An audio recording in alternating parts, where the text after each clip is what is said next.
Well, welcome everybody. This is Marilyn Wilson from RE Technology and Wave Group. I'm really excited to be here today. We've got some a really fun topic for you. Everybody wants to rig the real estate game and they're to their advantage, right? So we've got some really good, really well-prepared brokers that are going to talk to you about the tips and tricks, easy for me to say, tips, tricks, and strategies about ways that they partnered with Elevate to do some really exciting things in their business. So I'd like to introduce Frank Chimento. You can Hello. go to the next slide. And he is going to introduce you to all of his peers and clients on the call today.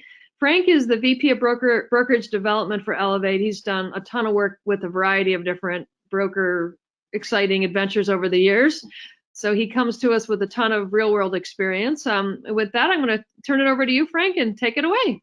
Thanks, Marilyn. And as usual, thanks for putting this together. We're excited to bring some good value and some knowledge and hopefully some best practices to the folks that are tuned in. I'm super excited because I get to talk to two rock stars in the industry. We've got Julie Vanderblue, who heads up the Vanderblue team and the president of Higgins Group. I'm gonna let Julie introduce herself. And we've also got Rob Lyszcarz, who has one of the largest RE/MAX franchises in the country and just does an enormous amount of stuff with lead generation and a couple of different things. And so we're gonna kind of dive into and talk about, really the focus today is gonna center around what do brokerages do? What do they go through? What are the processes that they, kind of investigate before making technology decisions, and how they partner up with technology vendors, and what are the business challenges that they're trying to solve? So, Julie, I know you and Rob are way too humble and you don't like to brag about yourselves too much, but if you don't mind, just go ahead and break your arm off and pat yourself on the back and talk about some of the awesome things that you're doing there in Connecticut and kind of what you guys are up to, and then we'll let Rob do the same thing. All right, thanks. And thank you for inviting me. It's an honor and a privilege to be here. I'm excited to talk with you guys. So I've been in the business 22 years. I am the president of the Higgins Group. We cover Connecticut. The Higgins Group has 15 offices, but my main focus is my team, the Vanderblue team. We have about 30 agents now, although I just hired two yesterday. So we're growing. Again, we cover Fairfield County, Connecticut, and into New Haven County. I now have Westchester agents, so we're tapping into that Westchester market. I think we did just about 200 million last year. Our average is between 180 and 210, 100 million a year, but always growing and looking for new technology and looking to network with other leaders in the industry. So thanks again for inviting me to be here. Yeah, it's funny, when we flew in and took the drive over to your office one time, we were all joking in the car saying, are there any other real estate brokerages in this town? Because every sign in every yard we saw driving in was yours. So that was a pretty interesting thing to see. And I said, you know what? I think she just pulled a prank. She knew which route we were taking from the airport, and she did this. Yeah. So, that's the power of a team. Yeah, exactly. We got Rob Lyszcarz, who's got offices now in New Jersey and in Florida, and just slowly trying to take over the entire country. But Rob, tell the folks that are paying attention here a little bit about you and kind of what you guys have been up to. I've been working the lead gen side for about 10 or 11 years to try to add more value to our agents and our team. It's enabled me to grow from 3 offices about 11 years ago to 15 now. We have the privilege of serving over 400 agents across our offices. And, I've partnered with vendors like Frank because I just want to provide a little bit of extra value to our team members here. And because you might be a glutton for punishment, right? When you love what you do, Frank, you never work a day. So. That's true. That is true. So, and you've got offices. What made you decide to branch out and go into a whole new state? So I just wanted to kind of supplement the business that we have, and Florida's a nice counter-cyclical. It's busy when we're slow. It's a tremendously growing marketplace. So I just felt like it was a place that we needed to be, and we needed to take our brand.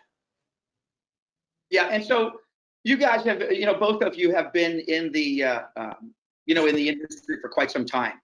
And I'm just curious if you know off the top of your head, approximately as a brokerage, and Julie, in your case, as both a brokerage and a large team, approximately how many pieces of technology do you guys think you try to juggle to provide the kinds of services that you need for you and your agents?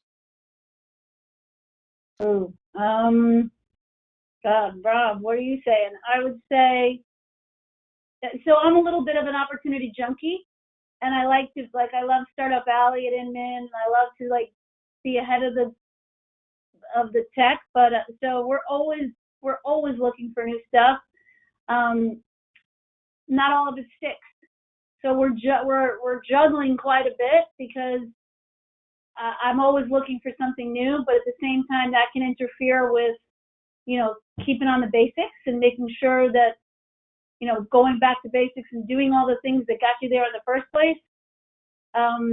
So we do juggle quite a bit with the technology. I'm saying we probably got, I don't know, 15 different things that we're working on at a regular basis, depending on what you're calling technology, as far as different things that we're using. Like homesin.com is one thing that I think, Rob, you're familiar with that. It's a website technology driven platform that we're always looking at, but it's more of a website. It's not like a high tech. So I know I'm not making much sense, but would you consider something? Are you familiar with homesin.com? I'm sorry, what is it? HomesIn? Homesin.com. Yeah, I am. It's just another partner that we have, but that introduces, so some of our tech partners introduce new tech. So I'm throwing a number out there that I think is low. Rob, what about you? How many do you think you're juggling? So if I include technologies that I use to kind of scrub some of the opportunities that we have, I'm probably closer to 40. And in terms of like core technologies, I bet you it's probably 8 to 12 that are things that probably could all be put together in one. However, like you don't want to get second or third best of a technology just because it's connected with something else. Yeah, good point. I mean, Julie, if you look at your passwords, like that will give you an idea how much technology you have. I was just looking that up in terms of the passwords that I use, and it's abundant. Yeah, I'd say I'm closer to like 50, 60 with the password list. So that's a good way to check it. So tell me something about with regard to, obviously agent adoption is key. This is something, that we run into on a daily basis.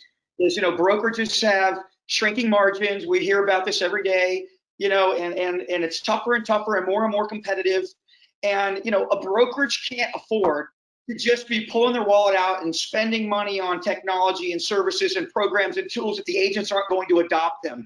So tell me a little bit about how do you process how you're going to dive into agent adoption and things of that nature. How important is that to you?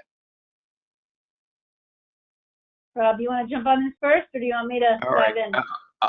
I'll take the first stab at this, and I'll just say a lot of my learning curve or my mistakes in technology has been I see a technology that I think would help the agents, and I buy in, I push it, and then I turn around and the adoption rate is subpar, to say the least. So I've tried to consume technology the other way around by walking around, finding out where there's a deficit and getting a little bit of buy-in before I embrace the technology. And I don't know if you've ever made that mistake before, Julie, but I've learned that lesson far too many times. Yeah, I definitely have, and I used to make the mistake of thinking that my enthusiasm was going to drive the ship and was going to get them on board with me. And it's really education and getting them really having a vested interest in it. I used to provide it, and now I make them pay because people aren't using what they're not paying for. And I bring in beta testers before I even embrace it fully. So I get a little mini team of enthusiasm behind it. And then I usually will provide it for whatever we're adopting free for a few of my agents who are kind of the ambassadors to get the others on board, to help them teach, to help them train, to help them create enthusiasm and show the other agents that it's working. Otherwise, it's all me just trying to get them to use it, and they just I can't even think. I don't even want to think about how much money I've invested in things that we just closed the door because they weren't being used. So I'm right.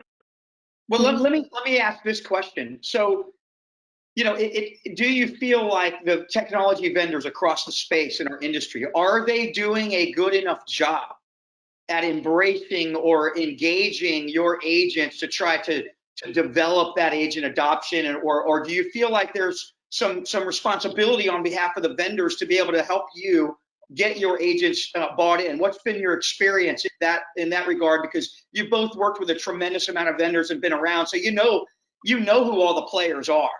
How do you feel like the industry is doing, if you were grading it, on how well the vendors are doing at helping you get your agents engaged? You know, I feel the industry as a whole is not doing a great job.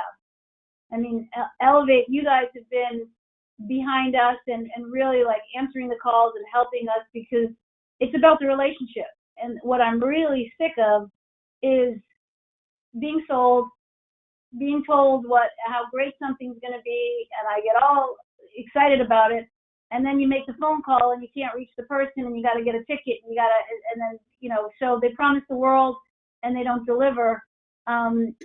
Elevate's been doing a great job. We've got a support team that's really helping us, and we're, you know, there's always going to be a learning curve. There's no doubt about that. But it's the relationship that you have with the vendor that I think is super important to help navigate through, because the agents will just throw up their arms and they won't use it.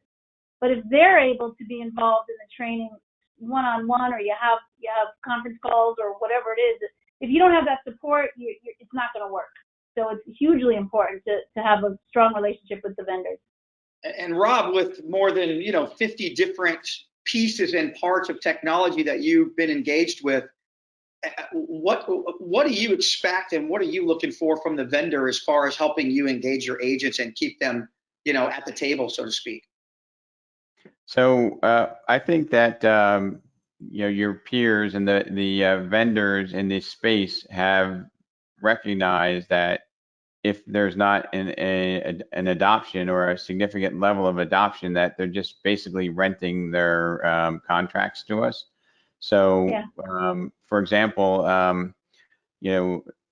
with our relationship, I know that you recognize this, and you're sending somebody out in person to get in front of the people, because it's that critical, not just to have them understand what buttons to push, but to understand the reason behind the technology and how to use it to serve you, instead of you have it be a drain on your day and say, Julie, I don't have time to go put my notes in there, or, it's frustrating every time I go there, it just doesn't serve me.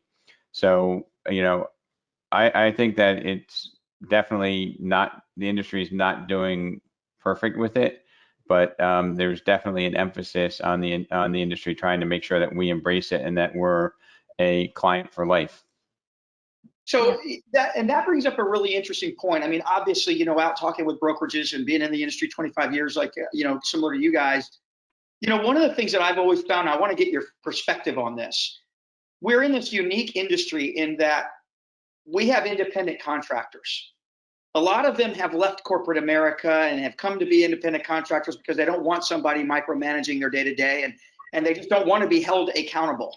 At the same time, you're pulling out your wallet, you're spending money, and you've got to get some return on investment so you can keep the doors open, and yet you've got to have some accountability measures in place. So I'm just curious, from your perspective, how do the two of you walk that tightrope between serving independent contractors, but also putting in some accountability measures so that you can maintain profitability in the brokerage? How do you go about doing that?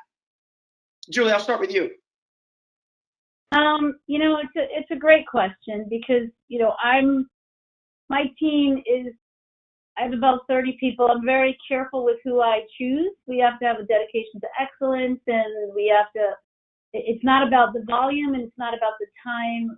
Even part-time agents can be absolutely phenomenal agents, but that accountability part is super important. And, you know, up front, when you hire an agent, in my opinion, assigning an accountability partner, having accountability partners within the team is really important, because, you know, it's a tough business. It's, you know, they say, you know, cut the problems in half and multiply the joys by sharing it with others. And, you know, we pull each other up, and we help each other off the ledge when we get there, and we all do. So if you have an accountability partner that you know is watching you, not to keep tabs on you, but to help you, and it's all about how it's presented. This is not, when I do my goals, and I do goals with agents from the day they walk in. We have goal sheets, and then we check on them. If they're not following up with their goals, I am not a babysitter, and I make it very clear, I'm not here to wag my finger and say, why didn't you do that? If you're not doing it, why aren't you doing it? And if you don't want to do it, let's find some, there's a million things you can do to get business. I said before, I'm an opportunity junkie, and we have niche markets. So the accountability part of it is really making them become accountable to themselves, because the last thing I want to do is be a babysitter and force someone to do something that they don't want. So if I'm truly a leader, and I'm thinking about all the technology that we have, that I'm thinking 12 to 15, like there's, you know, even if it's just BombBomb and you're into video and you want to do your video chat after every open house and that's your thing, or you want to go interview. So creating that accountability, because they are independent contractors, and I make it very clear that we're partners. I'm not here and you're here. We are on the same field. I might be the quarterback, but I need you as much as you need me. So we have to be accountable to each other. And and I don't have a problem showing them the door in a very tactful way if it's not a good fit. Because the last thing I want to do is have an unhappy agent. Right. If I can't make them happy, then I have Higgins Group that they can go to. But it's really about making them accountable to themselves. And the best way to do that, from what I've experienced, is having little mini accountability teams underneath the team, because they do more together, where they know their accountability partner is watching. They're going to do it more for each other than they will to impress me or to prove themselves to me. Yeah, that's interesting. And Rob, you know, I mean, you've got almost 500, you know, agents, 400 some odd agents, but you didn't start that way. And so how have you managed to juggle, you know, for the independent real estate brokerage that's out there with 15, 20 agents? How do they walk that tightrope between managing accountability and recognizing that they're selling essentially their value proposition to independent contractors and encouraging or persuading them to come and join them? So I think the definition of independent contractor has really pushed a lot of people's buttons and made them uncomfortable in holding agents accountable. In other words, yeah, you could be an independent contractor. You have the ability to, you know, do $1 million or zero. But if we're going to invest time and money, there has to be some level of accountability, just like you pay a coach to do. Like you pay a coach to hold you accountable. You know, I'm giving you, you know, my heart and soul to try to help you, and accountability is part of that equation. So, you know, I think one of the things that, you know, I like to say is if you love your agents, hold them accountable, because that'll have them be successful. You know, there's always some people who are rogue and they do it their own way, and that's fine. There's a place for you here, probably on your team, Julie. But a lot of people, they need that pat on the back. They need that accountability. They need the acknowledgement, and it's you know, basically it's a cultural thing. Is what it's become, instead of a you know, when you talk about accountability, a lot of times it has a negative connotation, but I think it really is, you know, there's a positive side to it if people understand where it's coming from. Yeah, that's an interesting perspective, Rob. I know, like, even in some of the conversations that you and I've had, and that we've had with other customers, I think it's caught a few of our brokerage clients off guard. because we've actually said to them, hey, we're going to go and provide this, this service or this tool for you. But we want to understand what it is you're trying to accomplish. And I'm asking you to give me permission to hold you and your team accountable for doing the things you need to do on your end, and vice versa, giving you the responsibility to hold us accountable to delivering what we need to deliver on. And I think that's interesting. I'm not sure if a lot of folks are really engaging in that kind of intellectual honesty. Do you feel like you've got that sort of relationship with a lot of the different vendors and technology partners that you work with? In terms of the partners holding me accountable, I'm not sure where you're tying that in for me. Both ways. Do you feel like you have the trust in some of your partners where, they can hold you accountable for things and you can hold them accountable for things, or is it a little more of a transactional relationship? Well, the transactional relationships are part of my former relationships, Frank, because it's just not sustainable here. And all my vendor partners that are long-term, they understand the why behind it. In other words, the technology can work great, but if I can't get the buy-in, what's the point of it, right?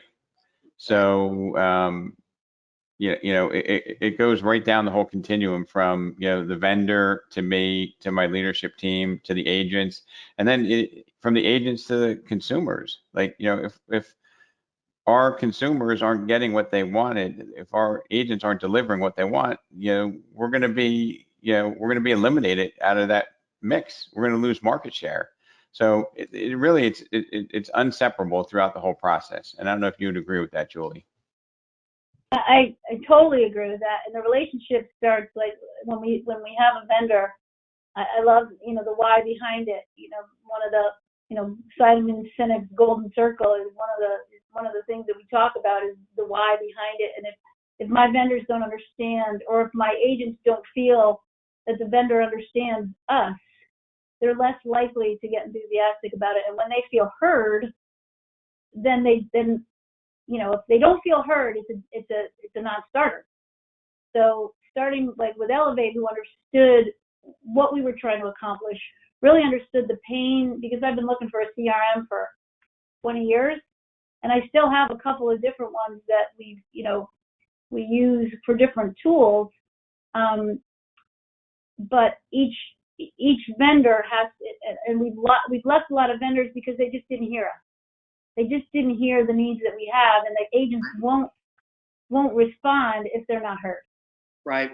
And that brings up another point is, and I hear this a lot. You guys are a little larger, than a lot of the folks that are even tuning in, to this webinar, that may be a little smaller than where you guys are. But how important is it? I see this. Let me preface it this way, or throw the disclaimer out.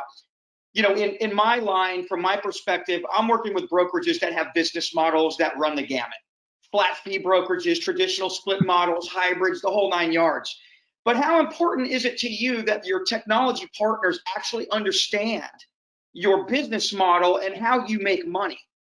Because I think what happens a lot of times, and what the feedback I get is there's technology and software, and we do A, B, and C, but how important is it for the technology partner to understand how you actually monetize, your technology tools or your services and how you make money? So just talk to me a little bit about the importance of people understanding your business model and how you actually turn profit.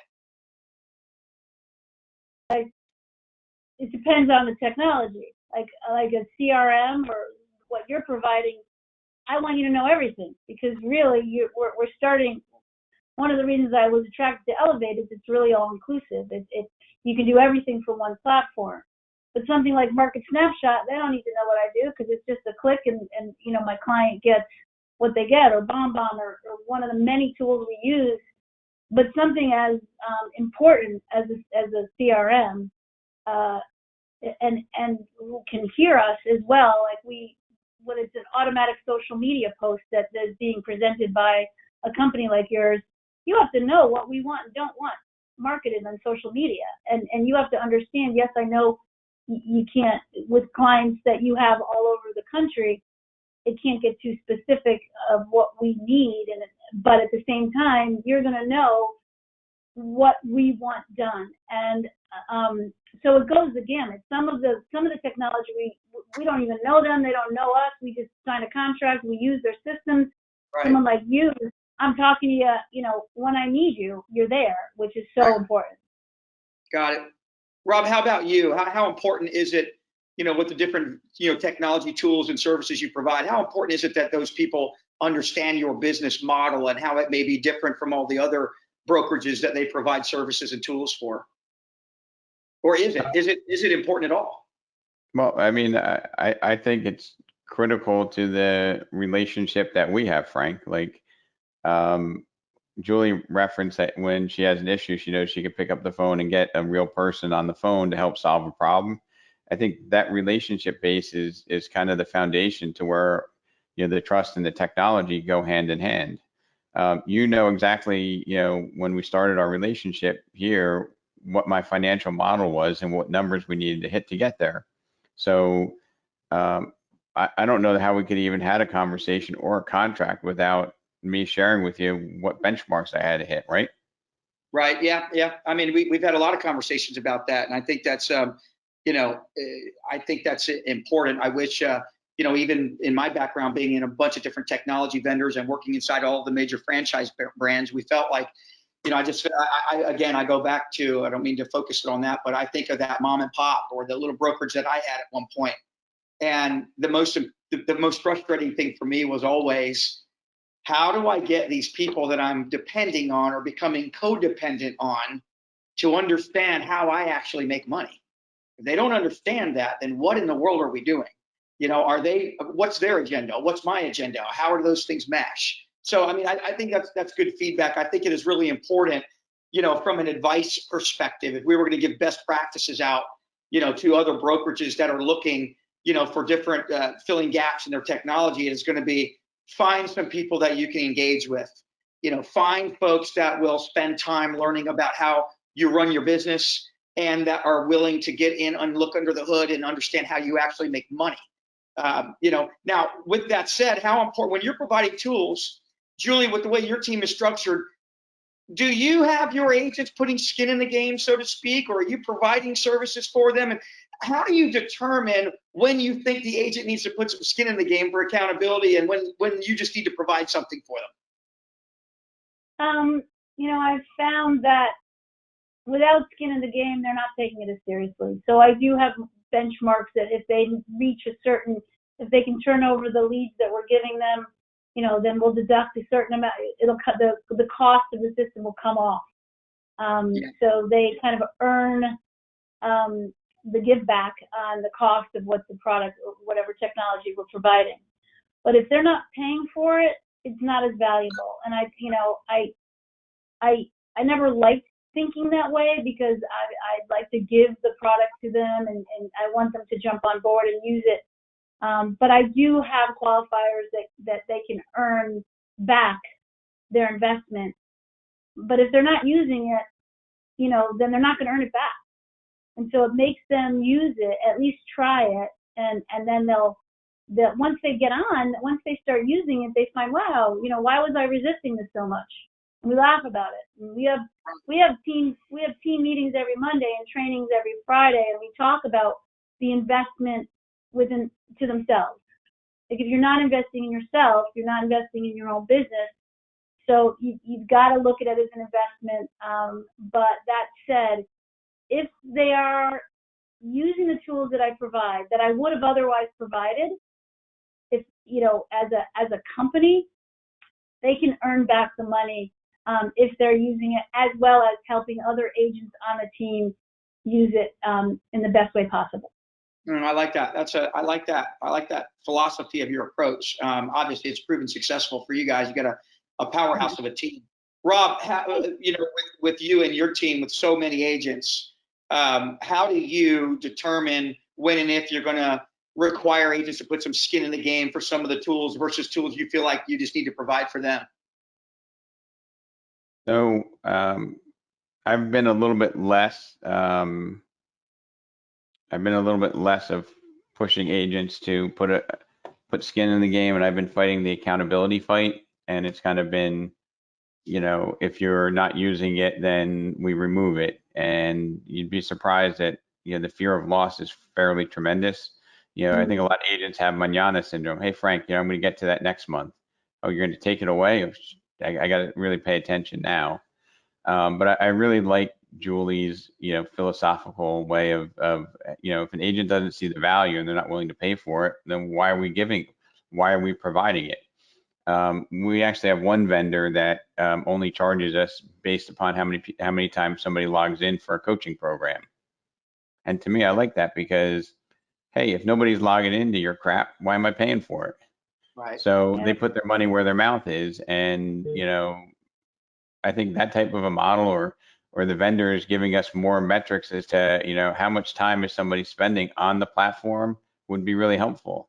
How many logons? Like most programs only tell you maybe the last logon, or sometimes I need to reach out to my account rep and say, hey, can you tell me the last login date for all the people that I'm paying for?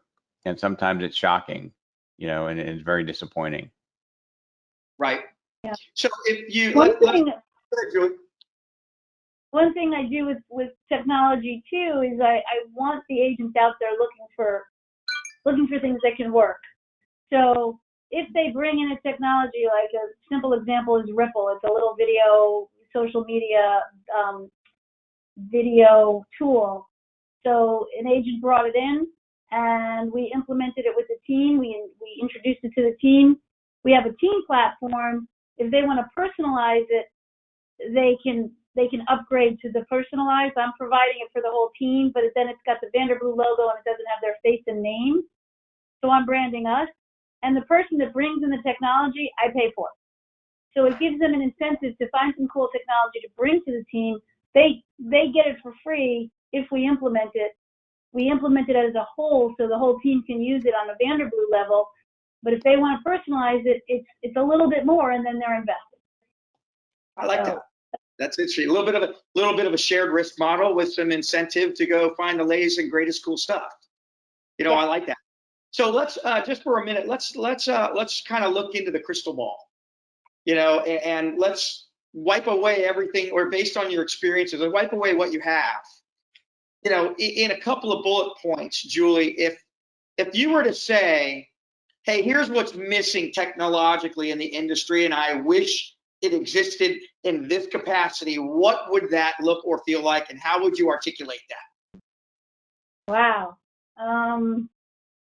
God, I don't want to just throw out an answer. That's a great question. I'll probably be up all night thinking about what I would, what I really, really need, because, I think one of the things that's lacking right now is focus. And agents are distracted by the shiny new toy and the shiny new object, and it's relationship building. So one of the reasons I was so attracted to Elevate is we need ease of use, but we need one place where we can touch our clients. What I don't want is just drip campaigns going out to leads and chasing lead gen. Lead gen is a necessary evil. We have to have lead gen. We have to have new leads. But if I teach my team that the leads are the gravy, like that's the frosting on the cake. The cake is really giving you the tools to create relationships with your own sphere, or making relationships with people that you're meeting, which is lacking. If we're not turning open house buyers into actual buyers because we're too busy chasing cold leads, then we've got a problem. So I think, what I'd love to see is kind of what we're getting hopefully from you, is really a one-stop way to communicate with, to keep in touch with people we already know, to create relationships with people we don't, to allow the agents to have their own branding, because everybody wants to brand themselves within it, where I can keep, like the mothership can keep an eye on everybody, but at the same time, they have their own spheres of influence that are protected and unseen, because that's always a little bit of a conundrum with, sharing information with everybody. So, right. You know what, I'm probably going to listen to what Rob has to say, and then I'm going to say, wait, can I add one more thing? Here's the thing. Rob's already had time to think about this, so I'm changing the question for Rob just a little bit. Rob, if you were not running a real estate brokerage and somebody handed you unlimited amounts of revenue to go build the technology that was going to transform the real estate industry, what would you build? What would it look like? I mean, to be honest, I would probably try to build a platform that integrates the best of breeds that are out there so that there's maybe a single user, single sign-on, and you can have the best technologies all integrated into one place.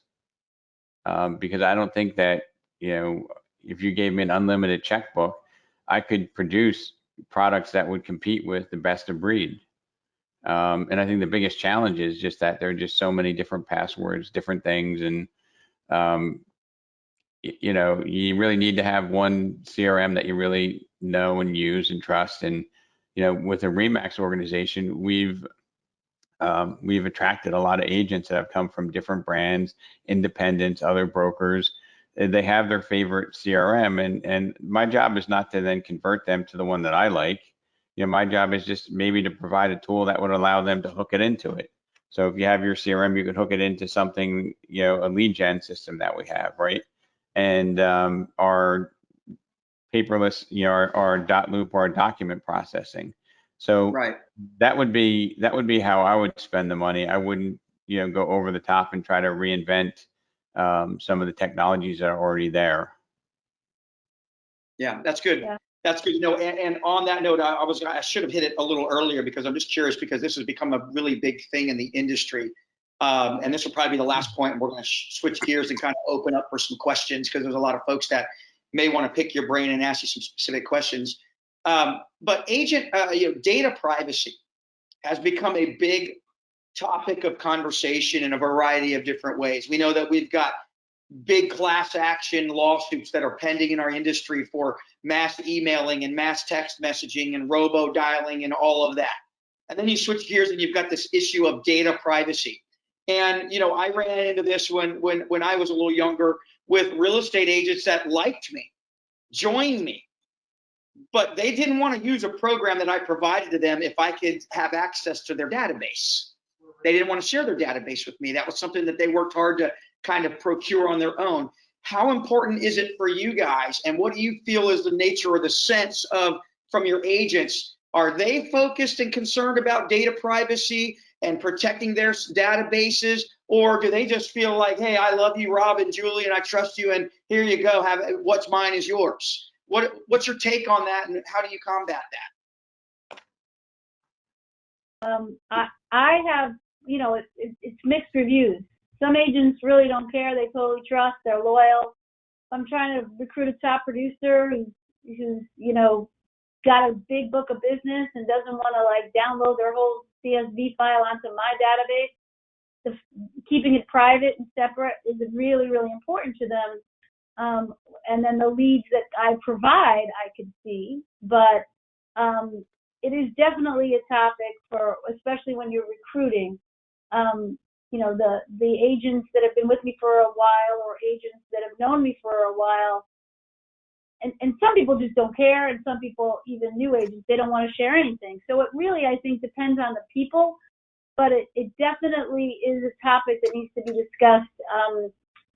Once you navigate, because if they don't ask, then I if they ask me, and with Elevate, their database is private. But it's interesting for me to see if they'll even ask. I don't even tell them it's not going to happen. I just share what we're getting, and it's interesting to find out who's saying, well, what about mine? Are you going to be able to see mine? And I explain, but it actually is a great way to educate myself. Not that I would be suspect if somebody wants their things private. That's definitely important to them, but it does help me understand them a little bit more as well. So it's definitely a little bit all over the map because some people just, I've had an agent, my top producer doesn't care what I say. She gets recruited all the time, but she's always putting her things in and she has no problem with it. So it just depends, I think. Yeah, Rob, how about you? I know you've got agents that have used a lot of systems, and Rob, you provide a lot of lead gen stuff, but do you find, and I'm prefacing it because, we run into, and the feedback I get is, hey, my agents are only using the platform I provide for the leads I generate through it, but they won't use it to leverage their own spheres of influence because they're afraid I've got access to their contacts. And therefore, no one's really winning to the degree we could be winning because we're only getting partial use. Do you experience that, or what have you done to kind of deal with that? I mean, I do experience that. I think most of the agents recognize that, there's just so much business out there that we're not looking to, hijack your database, even if you decide to, take a different opportunity. And to be honest, it would really be foolish for me because it's not going to work for me if it's their database. Like, why am I going to steal their database? I'm going to call and say, hey, Frank, Frank's no longer at Remax. Can I have Rob help you? No. So from a business philosophy, I think it's bad business, and it's probably a paranoid fear that an agent might have. It reminds me of like 25, 26 years ago when I got into business. Like, people would say, "Hey, Rob, can you help me out with this? But don't tell anybody." I'm like, you haven't figured something out that nobody's figured out. Everything out there is, you're not original.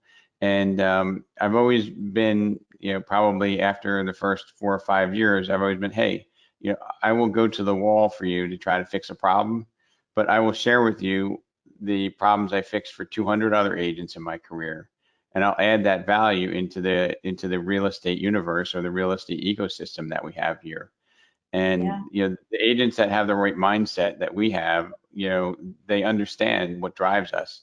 They understand that, hey, when I solve your problem, I'm going to share it with everybody else. To be honest, I can even share it on this webinar. It's a matter of, people just need to execute. It's not Yeah. rocket science or brain surgery we do here. It's consistency, it's contribution, it's adding value. These are all the things that, they're not just sound bites. That's what really drives the long-term success in this business. And I know Yeah. Julie's a master at it. Well, I mean, Thank both of you have been, look, that's why I was so excited to have you on here. I mean, you guys are both, your reputations precede yourselves. You've both spoken at all the big conferences and all of those things. So, I'm honored to be able to share this because, I mean, genuinely at the end of the day, I think all of us in some way, shape, or form. I mean, obviously, we're all kind of competing in some degree in your local markets and all of that. But I mean, I think we all still have a genuine desire to share best practices. And as I say, and as our company says, we try to help brokerages avoid paying the stupid tax. If there's something we've learned from somebody else and we can share it with you and keep you from making that mistake, then I think we're selling everybody short if we hold on to that. So, I just want to, again, I appreciate you guys being on here. We're gonna in just a second here open it up. We've got Bondal and Jolly, who I should have introduced earlier, but she's our VP of marketing and was the founder of a phenomenal best of class email marketing platform called Emerge, which is now inside of the Elevate system. And I know she's been fielding some questions. In fact, I see the little balloon going up here. But we've got a question right now for Julie. I've got one right here. A question for Julie. You talked about accountability with your agents. When you are recruiting your agents, how much do you discuss this and how does it impact recruitment? I definitely discuss it, and it actually helps them see the value in what I offer. Because I think most people who would be attracted to my team, who want to be successful, want to be held accountable. And I put myself in there, and I'm the first to say, if I don't have somebody holding me accountable, I'm going to be distracted and do something else. And that's why we have a team. So I say right up front, we create the accountability program around the need of the agent. So it's not about what I'm expecting, it's about what you want. And we look at your goals, and then we help you hold yourself accountable together. Because my goal is to make you successful. And it's not about what you can do for me, it's really how I'm going to boost you, because if you're successful, we're successful, and the consumer is successful. So I definitely bring it up in the interview process, and I definitely don't say it like, well, you will be held accountable and you have to be here. I mean, we have Monday morning meetings and we have Friday trainings. It's not mandatory, but I take attendance. And, if you're not there, I'm aware of that, and my time is valuable, and I provide more of my time for the people who give me theirs, and it works itself out. But I hope I answered the question. I love that. It's not mandatory, but I take attendance. That's pretty good. So we got a question here for both of you. Where? Oh, wait a minute. I'm jumping ahead of myself. Let me see. There was another one here. Yeah, for both of you. Both mentioned using lots of technology programs. In concept or theory, how do you envision your partnership with Elevate addressing or consolidating this? Rob, you want to go first? I'll field that. You know, some of the already established products that Elevate has, you know, we'll be able to, I guess, replace some of the technologies that we have. So maybe instead of having, you know, 52 logons, I might have, you know, 41. But you know, I don't think one partner has everything, you know, that we need. And I think Frank might have took some notes there. He's going to build some sort of API to bring everything together, and There you go. it'll be the best webinar we had. But you know, like even just from team building, you know, like, you know, we have the IDX for the MLS.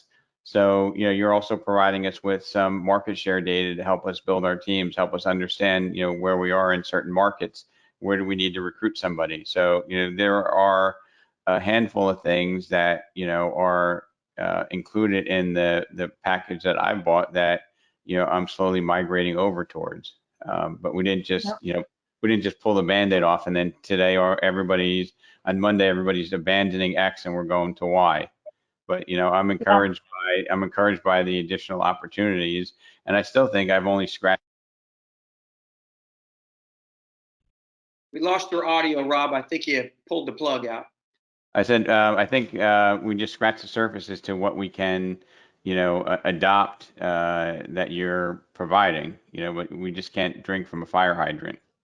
No, and I think that's a really great point. And Julie, I want to get your response to that as well. I know, you know, just recently I was speaking with a small brokerage and they were just so excited about, you know, getting into these new opportunities. And I had to kind of remind them that, hey, you know, I'd love to say it's different, but the truth is this is not an event.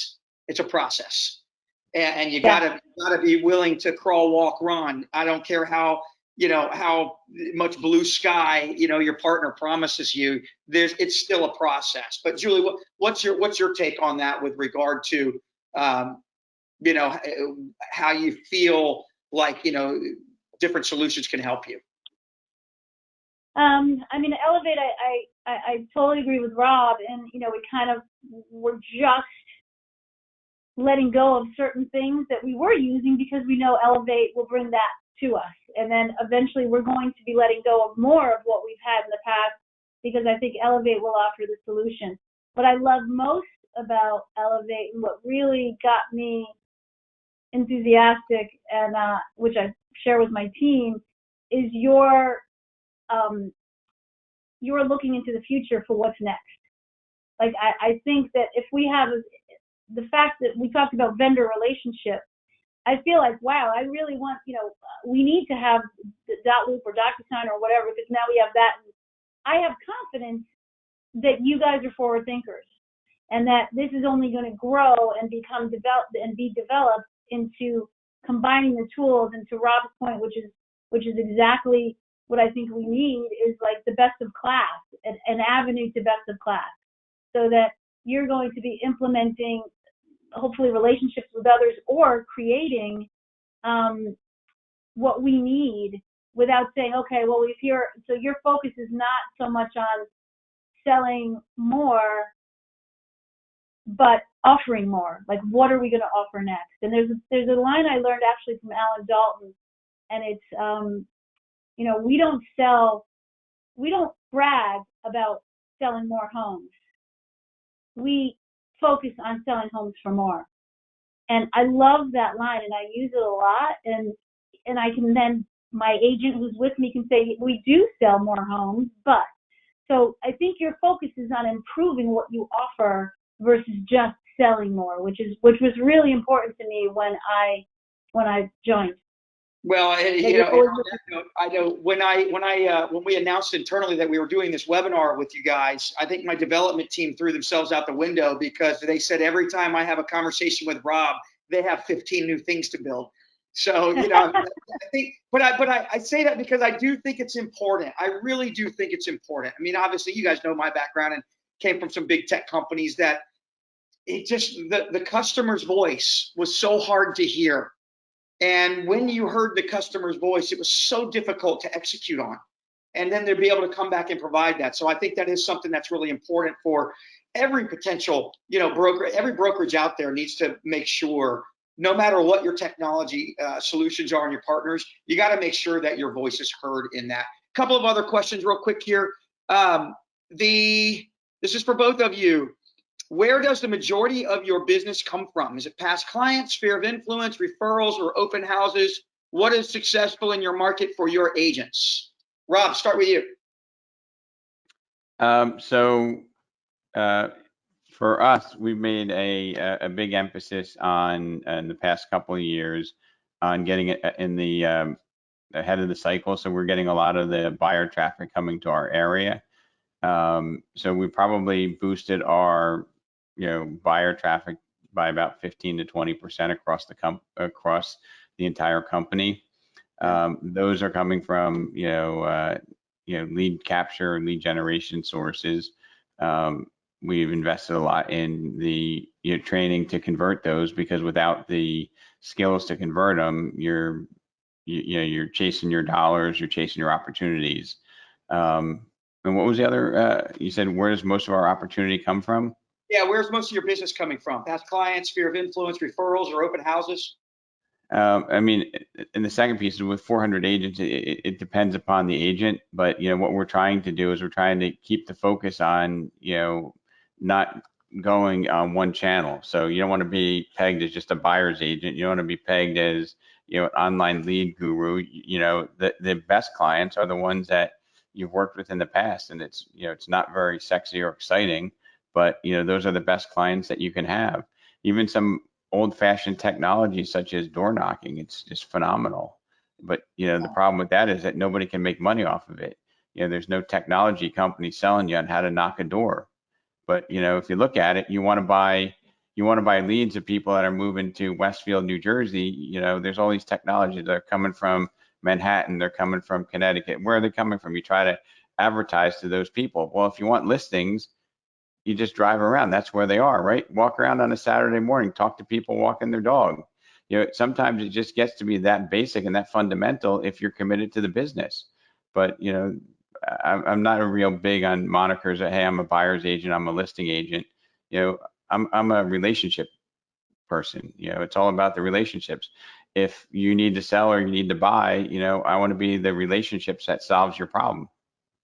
Yeah, that's great. That's good stuff. Julie, where do you feel like your business is coming from? Statistically, I wish I could bring Sue in, because I am not that person. Because if I focus on, I just don't look at things that way. Like, I am looking at opportunity everywhere. But if I were to guess, I think it's really relationship. Leads, we turn over 3% of the leads that we get, like the average. It's referrals from past clients. Open houses, I have a really strict training program for open houses.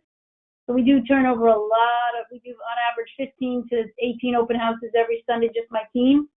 And cross marketing, and we have all kinds of tools for that.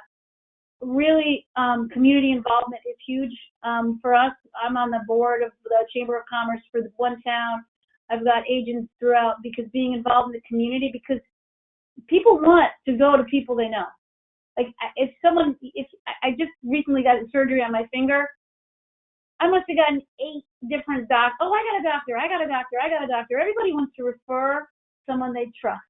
Yeah. So why wouldn't they want to refer their realtor if you're staying in touch with them, if you're part of their world, if you're providing more than just transaction? And we have something called all-inclusive real estate AIR, which goes so far beyond just the transaction. So I think it can be more referral. And of course, we need lead gen, but I would say that anybody who's listening, don't get caught up on that. Get caught up on really tapping into your own sphere as well.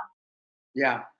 No, that's really great stuff. Well, look, we're going to close this thing up here, and I can't thank you enough. I mean, it's not every day that brokerages, team leaders, C-level executives in the industry are willing to come on and just give real authentic, transparent, feedback to what's working and what's not. And I really want to thank you from the bottom of my heart, and all of us here at Elevate. I know the RE Technology folks too, really appreciate you doing that. One thing I do want to point out, and I'm going to let you guys have a little closing statement on whatever your advice would be to brokerages out there that are trying to get to the next level, regardless of what it is. But I do want to tell folks that what we are doing for brokerages that want to have a little bit of what we call a gap analysis. And I think that's something we went through with both of you, when we first met, was just to sit down and say, what are your business challenges? What's keeping you up at night? I think when I asked Rob what was keeping him up at night, he thought about it and told me it was his shoulder or something like that, and I really meant business-wise, what's keeping you up at night, and how can we work through and, spend some time with you to find out, are there solutions available for you?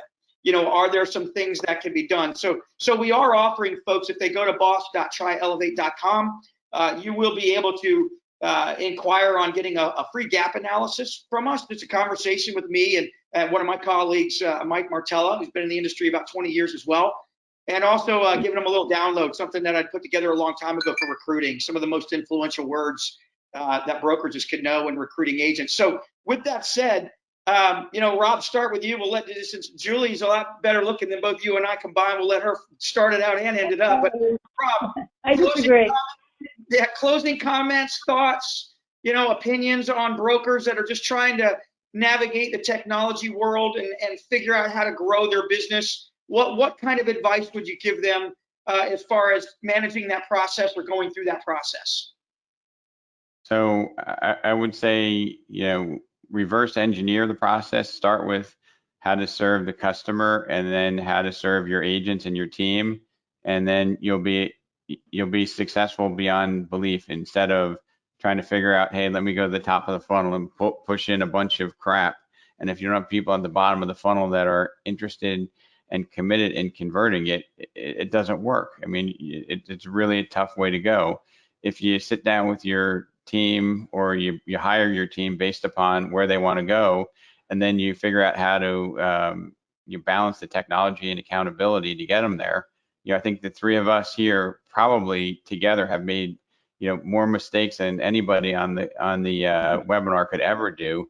And that's part of the beauty of what we have is our history has given us some better instincts and our experience to solve problems. So, I think if you were to consider coming over to the Vanderblue or the Remax Select brand, we're not going to take you if we can't solve your problem. And we hope our agents, aren't working with buyers or sellers if we can't serve them at the highest level, because it's an ill-fated venture.